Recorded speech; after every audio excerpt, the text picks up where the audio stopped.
প্রিয় বন্ধুরা, তোমাদের সকলকে স্বাগত জানাই অপূর্ব মানে হোম টিউটর ইউটিউব চ্যানেলে। আজ আমি তোমাদের সঙ্গে তোমাদের যাদের সামার প্রজেক্ট করতে দিয়েছে পৃথিবীকে কিভাবে সুন্দর, শান্ত ও সবুজ করা যায় এই বিষয়ের ওপর আজকের আমরা দেখিয়ে দিচ্ছি কীভাবে লিখবে তোমরা এই টপিকটি, অর্থাৎ সামার প্রজেক্টটি তৈরি করবে।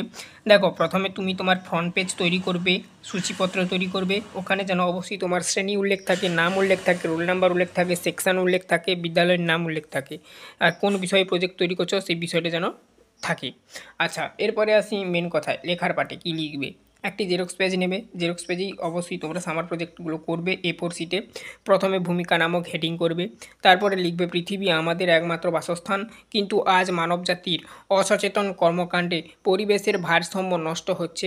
গ্লোবাল ওয়ার্মিং, বন উজাড়, বায়ু জলদূষণ এই সব বিলিয়ে পৃথিবীর সৌন্দর্য ও শান্তি নষ্ট হচ্ছে। এই প্রজেক্টে আমরা আলোচনা করব কিভাবে আমাদের পৃথিবীকে আবারও সুন্দর, শান্ত ও সবুজ করা যেতে পারে। তারপরে আবার একটি পেজ নাও, পৃথিবীকে সুন্দর করার উপায়। রাস্তাঘাট, পার্ক ও জনবসতি পরিষ্কার পরিচ্ছন্ন বজায় রাখতে হবে। দেয়াল ও গাড়ির গায়ে পোস্টার না লাগানো, সৌন্দর্য বৃদ্ধির জন্য ফুলের বাগান সাজানো, রাস্তা তৈরি করা ইত্যাদি। বাড়ির চারপাশে সবুজ গাছ লাগানো, এগুলো করবে। আবার একটি পেজ নাও, ওই পেজে হেডিং করো পৃথিবীকে শান্ত রাখার উপায়।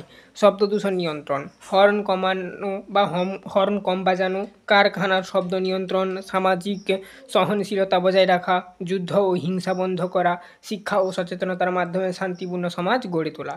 আচ্ছা, পরবর্তী আবার একটি নতুন পেজ নাও, পৃথিবীকে সবুজ করার উপায়, এটা হেডিং করবে। কী লিখবে? বৃক্ষরোপণ অভিযান চালানো, বন কেটে ফেলা বন্ধ করা, পরিবেশ বান্ধব জিনিস ব্যবহার করা, যেমন কাগজের ব্যাগ, পুনর্ব্যবহারযোগ্য জিনিস ইত্যাদি। পুনর্ব্যবহারযোগ্য জিনিস বলতে বায়োডিগ্রেডেবল পদার্থের কথা বলা হয়েছে। প্লাস্টিকের ব্যবহার কমানো ইত্যাদি। তারপরে আবার একটি পেজে উপসংহার হেডিং করবে, ওখানে লিখবে পৃথিবীকে সুন্দর, শান্ত ও সবুজ রাখা আমাদের সবার দায়িত্ব। অনুচ্ছেদে লিখবে একজন সচেতন নাগরিক হিসাবে ছোট্ট ছোট্ট অভ্যাসের বদলে আমরা বড় পরিবর্তন করতে পারি। প্রকৃতির প্রতি ভালোবাসা দেখিয়ে ও সচেতনতা ছড়িয়ে দিয়ে আমরা একটি বাসযোগ্য ভূমি গড়ে তুলতে পারি। এটাই লিখবে। তো এখানে ছবি কী কী হতে পারে তোমাদের আইডিয়া দিয়ে দিচ্ছি। দেখো, কী কী করতে পারো তোমরা, কিছু চিত্র ও চার্ট যোগ করার পরামর্শ দিচ্ছি আমি এখানে।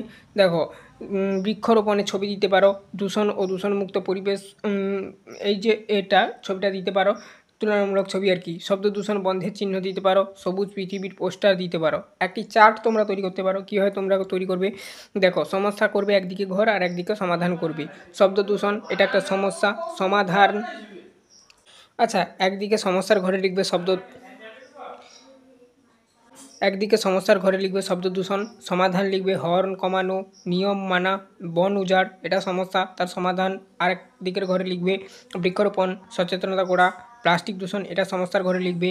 সমাধানের ঘরে লিখবে কাপড় কাচা, কাগজের ব্যাগ ব্যবহার। এভাবেও তোমরা তৈরি করতে পারো এই ছকটা। ঠিক আছে, তো চ্যানেলে নতুন থাকলে সাবস্ক্রাইব করে নিও আর বেল আইকন অপশানে সেভ রাখো। এর আগে আমরা বেশ কয়েকটি সামার প্রজেক্ট করে দিয়েছি, না দেখে থাকলে অবশ্যই চেক আউট করবে। কমেন্ট সেকশানে তোমার মূল্যবান মতামত জানাবে।